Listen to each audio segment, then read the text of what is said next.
The rain hammered against the church windows as Maya sat alone in the last pew, her small frame barely visible in the dim evening light. At 12 years old, she had learned to make herself invisible. It was safer that way. Her worn sneakers were soaked through from the walk here, and her thin jacket did little to keep out the cold that seemed to live permanently in her bones. She clasped her hands together, fingers intertwined so tightly they turned white. Her eyes squeezed shut as she whispered words she had repeated countless times before. "Dear God, I just want a family. Just one person who wants me. That's all I'm asking for." Maya had been in the foster care system since she was 4 years old. Her mother had left her at a fire station with nothing but a note that said she couldn't do it anymore. 8 years and 11 foster homes later, Maya had stopped hoping for much. She had stopped dreaming of birthday parties and bedtime stories. All she wanted now was somewhere permanent, somewhere she belonged. The church was supposed to be closed, but Father Michael always left the side door unlocked on Wednesday evenings. He knew some people needed a quiet place to talk to God without anyone watching. Maya had discovered this secret 6 months ago when she was placed with the Hendersons, a family who lived just 3 blocks away. She didn't hear the footsteps approaching. She was too lost in her prayer, too focused on pouring out the loneliness that filled her chest like heavy stones. "I promise I'll be good," she continued, her voice cracking. "I'll clean my room every day. I'll get good grades. I won't talk back. I'll be invisible if they want me to be. I just want someone to choose me. Please, God, please let someone want me." Alexander Chen stood frozen in the archway, his expensive shoes silent on the old wooden floor. He had come to the church to escape the chaos of his life. At 42, he was the CEO of one of the largest tech companies in the country. He had more money than he could spend in 3 lifetimes. He had a penthouse apartment, luxury cars, and people who jumped at his every command. But he had no one to come home to. His therapist had suggested he reconnect with his faith, something he had abandoned after his wife died 5 years ago. They had planned to adopt children together. Sarah had always wanted a big family, but cancer had stolen that dream along with her life. Alexander had buried himself in work, building his empire higher and higher, thinking success could fill the void she left behind. It couldn't. He had come to this particular church because it was small and unknown. No one would recognize him here. He could sit in peace and maybe find some answers to questions he didn't even know how to ask anymore. But now he stood listening to this child's desperate prayer, and something inside his chest cracked open. Maya wiped her eyes with the back of her hand, unaware she was being observed. "I know there are kids who need families more than me. Kids who are sick or younger. But maybe there's someone out there who could love me too. Someone who won't send me back." That last part hit Alexander like a punch. Send her back, as if she were a defective product. As if love came with conditions and return policies. He cleared his throat gently, not wanting to startle her. Maya's eyes flew open and she spun around, fear flashing across her face. She was on her feet in an instant, backing away. "I'm sorry," she stammered. "I didn't think anyone was here. I'll leave. I'm sorry." "Wait," Alexander said, holding up his hands. "You're not in trouble." "I didn't mean to interrupt." Maya eyed him suspiciously. He was dressed in an expensive suit. His silver watch probably cost more than all her belongings combined. She had learned to read people quickly in her years bouncing between homes. Rich people didn't usually notice girls like her. "It's okay," she said quietly. "I was just leaving anyway." "You don't have to," Alexander found himself saying. "This is God's house. Everyone's welcome here." Maya hesitated. The rain was coming down even harder now, and she had a long walk back to the Hendersons. They wouldn't care that she was late. Mrs. Henderson barely looked at her most days, too busy with her biological children to worry about the foster kid in the back bedroom.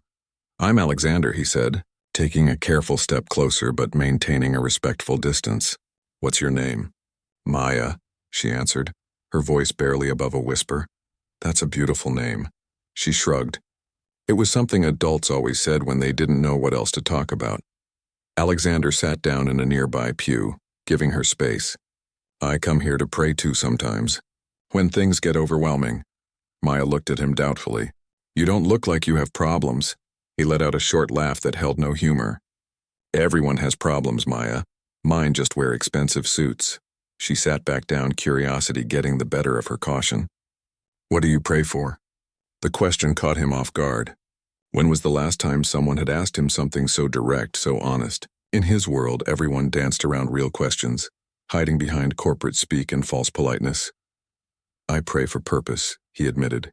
I pray to understand why certain things happen. Why good people get taken too soon. Why the world can be so unfair. Maya nodded slowly. I pray for a family. But God probably has more important things to worry about. No, Alexander said firmly. That's not how it works. Every prayer matters, especially ones from brave kids who haven't given up hope. I'm not brave, Maya said. Brave people don't cry in empty churches. Brave people cry exactly where they need to, Alexander countered. It takes courage to keep asking for what you need, even when you've been disappointed before. They sat in comfortable silence for a moment, two lonely souls finding unexpected companionship in the quiet sanctuary. Outside the storm raged on, but inside something was shifting. Neither of them knew it yet, but this chance meeting would change both of their lives forever. Maya glanced at the clock on the wall. I should really go. The Hendersons will lock the door at 9, and if I'm not back by then, I have to sleep on the porch. Alexander's jaw tightened. They lock you out? Only if I break curfew, Maya explained as if this were perfectly normal. It's one of their rules. Every instinct in Alexander's body screamed that this was wrong. A child should never be locked out of their home regardless of the time. He pulled out his phone. Let me call you a car. It's pouring out there. I can't afford a car, Maya said quickly. My treat, Alexander insisted. Please, I'd feel better knowing you got home safely. Maya studied his face. She had learned to spot fake kindness, and there was something genuine in his eyes. Something sad but real. Okay, thank you. As they waited for the car in the church entrance, Alexander made a decision. He didn't fully understand it yet, and he certainly didn't know how it would work, but he knew with absolute certainty that he couldn't let this little girl disappear back into a system that was failing her. Maya, he said as the black car pulled up, would it be okay if I came back next Wednesday? Maybe we could pray together again. Maya looked up at him with eyes that had seen too much disappointment to trust easily, but there was something about this strange, sad man in the expensive suit that made her want to believe. Just a little. Okay, she agreed. Same time? Same time, Alexander confirmed.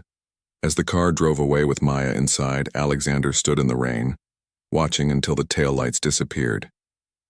He pulled out his phone and dialed his lawyer. It was time to make some calls. It was time to figure out how a single man with no experience could possibly become exactly what that little girl had been praying for.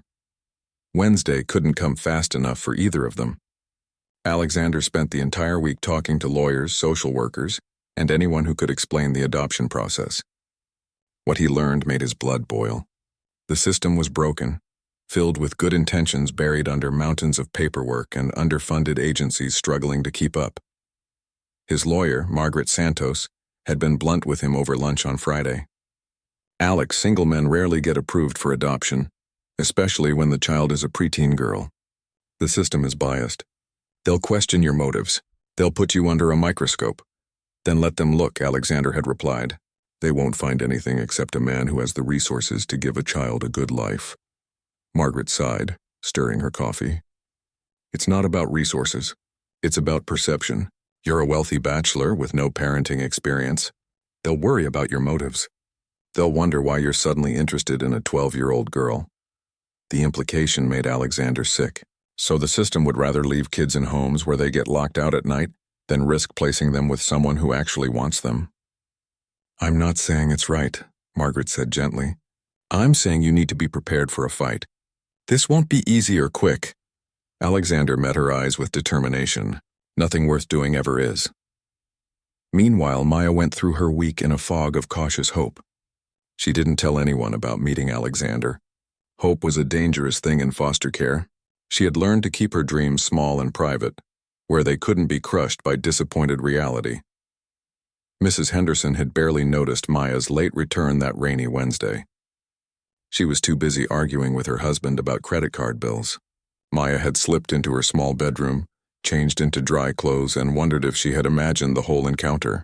Maybe Alexander was just a kind stranger making conversation. Maybe he wouldn't come back. At school, Maya's teacher noticed she seemed way only middle schoolers could be. At lunch, Maya sat alone until a girl with bright purple streaks in her hair plopped down across from her. "You're the new girl living with Alexander Chen, right?" the girl asked. Maya tensed. "How do you know that?" "My mom works at the tech magazine. They did a profile on him last year. He's like super rich and super private. Is he nice?" "He's the best person I've ever met," Maya said honestly. The girl grinned. "I'm Zoe. Want to sit with me and my friends? Fair warning, we're the weird table. We have the girl who only reads fantasy novels, the guy who's writing a sci-fi epic, and me, future purple-haired lawyer." Maya found herself smiling. "I like weird." Making friends was easier than Maya had expected, but the hard work was internal. After years of instability, she kept waiting for the other shoe to drop. She had nightmares about social workers showing up to take her away. She hoarded snacks in her room because she couldn't quite believe food would always be available. She woke up early to clean and organize, trying to be perfect, so Alexander wouldn't send her back. It took 3 months before Alexander gently confronted her about it. "Maya, why is your room spotless all the time?" he asked one Saturday morning. "Because I should keep it clean," she said, confused. "Your room should be lived in," Alexander corrected. "A little messy is normal for a kid. I'm not going to punish you for being human." "Mrs. Henderson used to say messiness showed disrespect," Maya explained. "Well, Mrs. Henderson isn't here, and this is your home, not a showroom. I want you comfortable, not performing." It was small moments like these that slowly rebuilt Maya's sense of security. When she accidentally broke a glass while helping with dishes, Alexander just handed her the broom and said accidents happen. When she got a B- on a math test after struggling with the new school's advanced curriculum, he hired a tutor instead of expressing disappointment. When she forgot to tell him about a school event and he missed it, he didn't guilt her, just asked her to add future events to the shared calendar they had created together. 6 months into the placement, Patricia came for her review. She interviewed Maya privately, asking the hard questions about whether she felt safe, whether anything inappropriate had happened, whether she wanted to stay. "He's teaching me to be a person," Maya told her. "Not a perfect foster kid, just a regular person who makes mistakes and has feelings. He listens when I talk. He shows up when he says he will. He's not trying to replace my parents or pretend my past didn't happen. He's just being there." Patricia smiled. "And you want to stay?" "More than anything," Maya confirmed. When Patricia met with Alexander, her report was glowing. "Mr. Chen, I have to admit I had reservations about this placement. But you've exceeded every expectation. Maya is thriving. She's not just surviving, she's growing. So what happens now?" Alexander asked. "Now we can start the adoption process if that's what you both want. It will take time, more paperwork, court dates. But based on what I've seen, I'll be recommending approval." Alexander felt tears prick his eyes. "Thank you, Patricia, for taking a chance on us." "You took the chance," Patricia said. "I just opened the door." That night, Alexander took Maya to their church, the place where it had all started. They sat in the same pew where they had first met, but everything was different now. "I want to formally ask you something," Alexander said, turning to face her. "Maya, would you like me to adopt you? To legally become your father?" Maya had known this question was coming, but hearing it still took her breath away. "Yes," she whispered. "Yes, please." "It's going to be official in a few months," Alexander explained. "Court dates and legal paperwork. But I want you to know something. Even before any judge signs any papers, you're already my daughter. In every way that matters, you're already family." Maya threw her arms around him, and they sat there holding each other as the evening light filtered through the stained glass windows. The adoption hearing was scheduled for a Thursday morning in late spring, 1 year after that rainy night when Maya had prayed for a family. The judge was a kind-faced woman named Judge Martinez, who had seen thousands of cases but still approached each one with fresh compassion. "Maya," Judge Martinez said gently, "do you understand what adoption means? It means Alexander Chen will legally be your father. It's permanent." "I understand," Maya said clearly. "It means I finally get to stay somewhere. That I finally belong." The judge looked at Alexander. "Mr. Chen, do you understand the responsibility you're taking on? This child has experienced trauma and loss. Parenting her will require patience, understanding, and unwavering commitment." "Your Honor," Alexander replied, "I understand better than I did a year ago. I've learned that being a parent means showing up every day even when it's hard. It means putting someone else's needs before your own. It means loving unconditionally. Maya has already taught me more about courage and resilience than I ever knew. I'm honored to be her father." Judge Martinez smiled and raised her gavel. "Then, by the power vested in me by the state, I'm granting this petition for adoption. Maya, you are now legally the daughter of Alexander Chen. Congratulations to you both." The gavel came down. And just like that, Maya was no longer a foster child. She had a family. She had a home. She had a father who chose her. In the hallway outside the courtroom, Margaret, Patricia, and several of Alexander's employees who had come to support them broke into applause. Miss Chen, Maya's teacher, was there with tears in her eyes. Even Zoe and some friends from school had shown up, holding a banner that read, "Welcome to your forever family." Alexander lifted Maya up in a huge hug, spinning her around while she laughed. When he set her down, she was crying and smiling at the same time. "I have something for you," Alexander said, pulling out a small box. Inside was a necklace with 2 charms, a small star and a small heart intertwined. "The star is for that night in the church when you prayed for a family," he explained. "The heart is for how you filled mine. My wife had a saying, 'Family isn't about blood, it's about who shows up.' Maya, you showed up in my life exactly when I needed you." "You showed up for me," Maya corrected. "You heard me when I thought no one was listening." They went to dinner that night at Maya's favorite restaurant. Not some fancy place, but a small Italian spot where the owner knew their names and always gave Maya extra breadsticks. It was perfect and simple and real.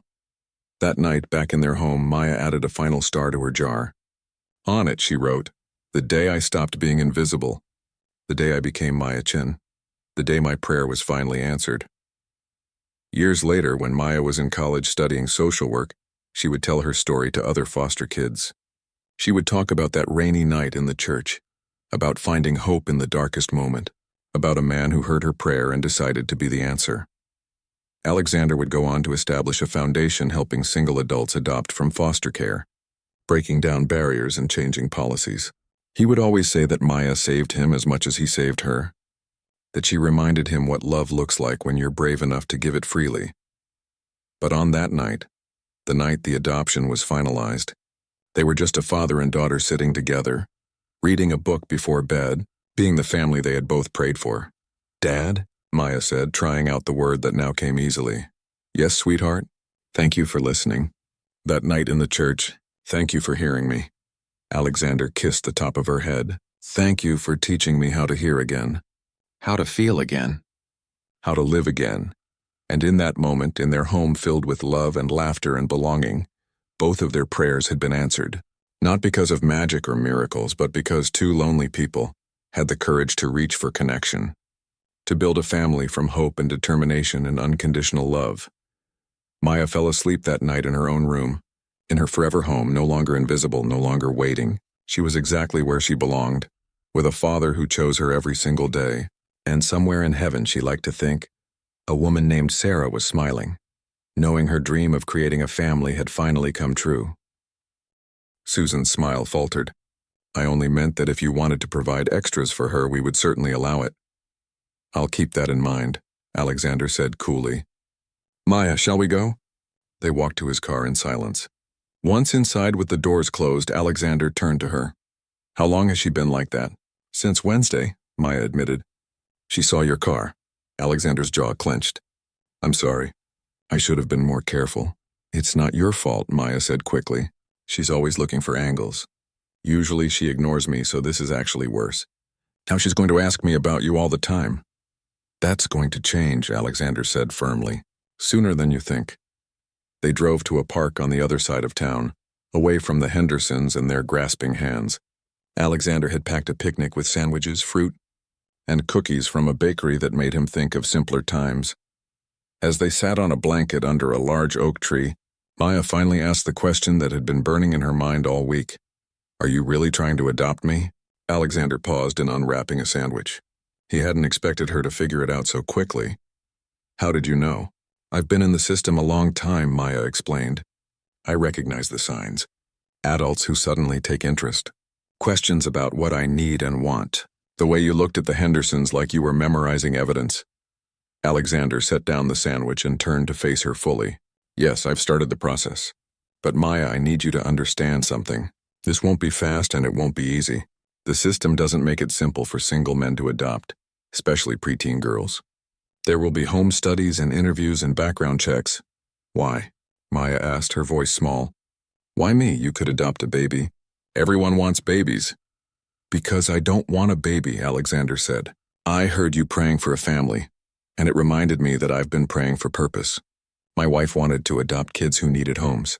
She didn't care about age or background. She cared about giving love to someone who needed it. I'm a lot of trouble, Maya warned him. I have nightmares sometimes. I don't trust people easily. I've been told I'm too quiet and too serious for a kid. You've been through things no child should experience, Alexander said gently. That's not trouble. That's trauma, and if you let me, I want to help you heal from it. No pressure, no expectations, just a safe place to be yourself. Maya's eyes filled with tears. What if it doesn't work out? What if the state says no? What if you change your mind? I won't change my mind, Alexander promised. And if the state says no to adoption, we'll find another way. I can be a mentor, a family friend, whatever they'll allow. You're not getting rid of me, Maya. They spent the afternoon talking about the future in careful, hopeful terms. Alexander explained the process his lawyer had outlined. First, he needed to become certified as a foster parent. Then Maya could be placed with him, if the state approved. After that, they could work toward adoption. It could take a year or more, Alexander warned. And during that time, you'd still be technically in the system.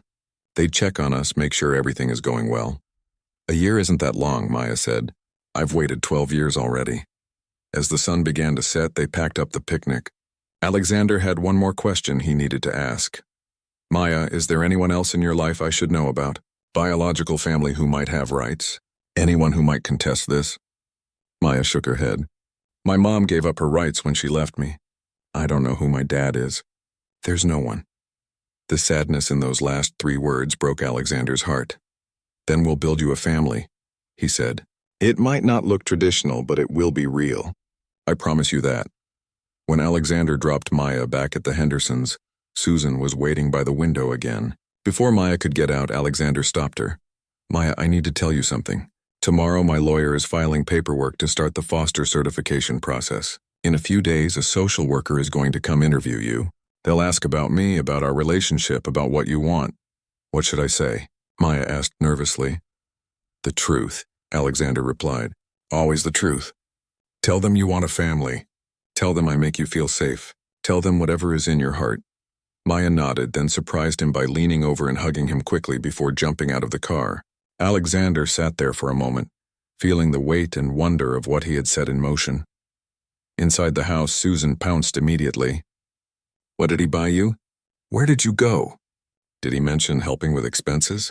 But Maya just smiled and walked past her up the stairs. For once, she had a secret that was hers alone.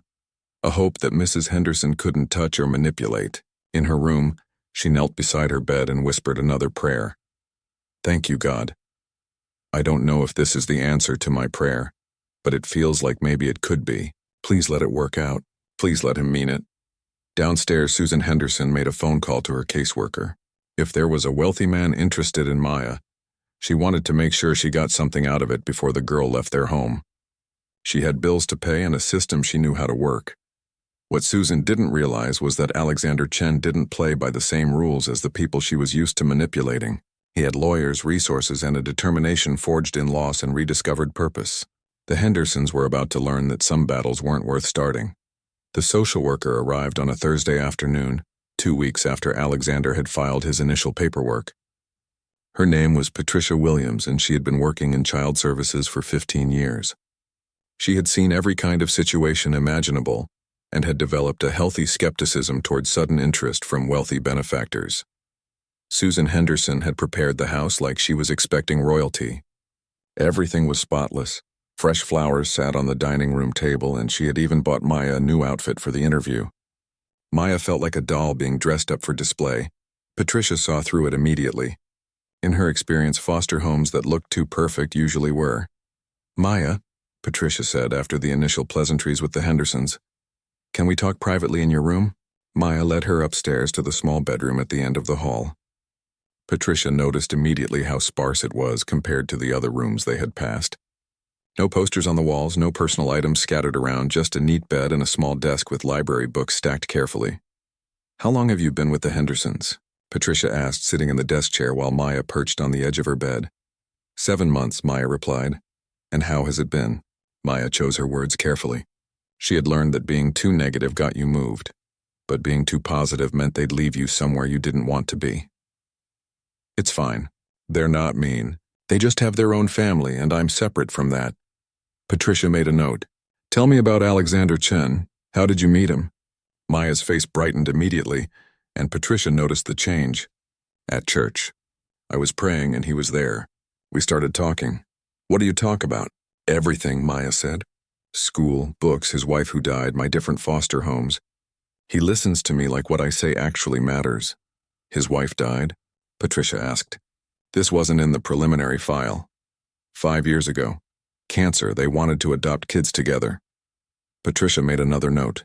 "And now he wants to adopt you?" "Yes," Maya said firmly. "And I want him to." "Why?" Maya thought about this. "Because he sees me. Not as a foster kid or a paycheck or a charity case. He sees me as Maya. When I'm with him, I don't feel invisible." "Do you feel invisible here?" Maya gestured around the bare room. "What do you think?" Patricia spent another 20 minutes asking questions. Standard protocol for these situations. She asked about inappropriate behavior, about whether Alexander had ever made Maya uncomfortable, about the nature of their relationship. Maya answered everything honestly. There was nothing to hide because Alexander had been nothing but kind and appropriate. When Patricia went back downstairs to speak with the Hendersons, Susan immediately launched into a prepared speech about what a joy Maya was and how they would hate to see her go but only wanted what was best for her. "Mrs. Henderson," Patricia interrupted, "has Mr. Chen offered you any money or gifts?" Susan's face flushed. "Well, we discussed how the state funding doesn't quite cover everything a growing girl needs." "And what did Mr. Chen say?" "He suggested we take that up with our caseworker," Susan admitted, her tone turning bitter. "He seems to think the money we receive is sufficient." Patricia smiled internally. Good for him. She interviewed the Hendersons separately, then together, building a complete picture of the placement. It was clear that while Maya wasn't being abused or neglected in any obvious way, she also wasn't being nurtured or loved. She was a paycheck, plain and simple. The next stop was Alexander's penthouse apartment. Patricia had expected wealth, but the reality still surprised her. Floor-to-ceiling windows overlooked the city. Artwork that probably cost more than her annual salary hung on the walls. And everything was pristine and modern. "Mr. Chen," Patricia began, setting her briefcase on his glass coffee table. "Thank you for meeting with me." "Of course," Alexander said, offering her coffee or water. "I want to cooperate fully with the process. Why don't you tell me why you want to become a foster parent?" Alexander had prepared for this question with Margaret, but he decided to abandon the practice. Answer and speak from his heart instead. "Because I heard a little girl praying for something I have the ability to provide. Because my wife and I dreamed of adopting children who needed homes, and I let that dream die with her. Because I've spent 5 years building an empire and realized it means nothing if I have no one to share it with." "You're a single man with no parenting experience wanting to foster a preteen girl," Patricia said bluntly. "You understand how that looks to the system?" "I understand the system is broken," Alexander replied just as bluntly. "I understand that children age out of foster care every day with nowhere to go. I understand that people are so worried about perception that they'd rather leave kids in loveless homes than take a chance on someone who might actually care." "That's not fair," Patricia said. "Neither is a child feeling invisible in what's supposed to be her home," Alexander countered. "I know this won't be easy. I know there will be challenges.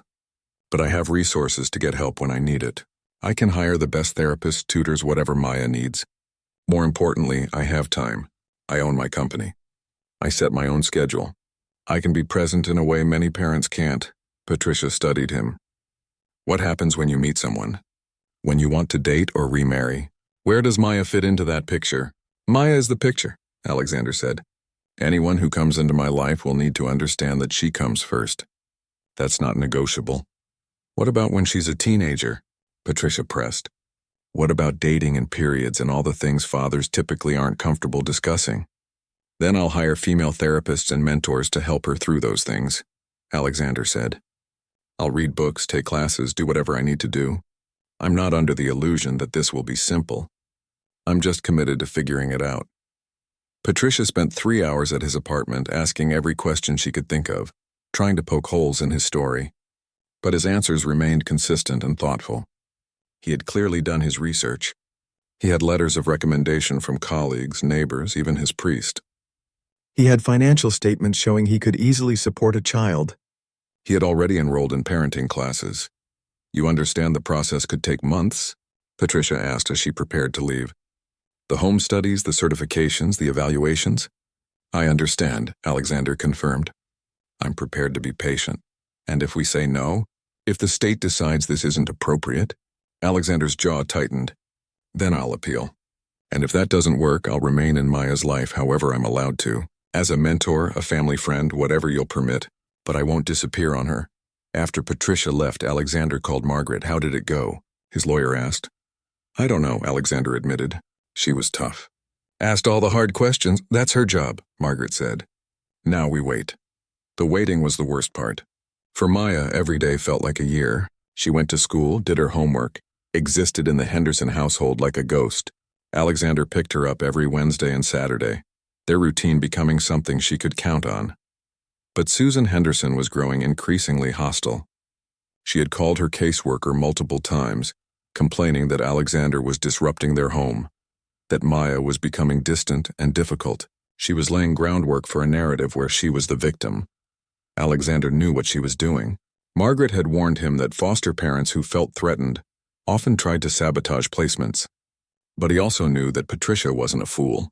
She would see through the manipulation. 6 weeks after the initial interviews, Patricia called Alexander.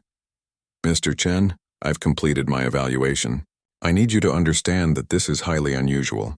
Single male foster parents are rare, especially for girls Maya's age. Alexander's heart sank. This was going to be a rejection.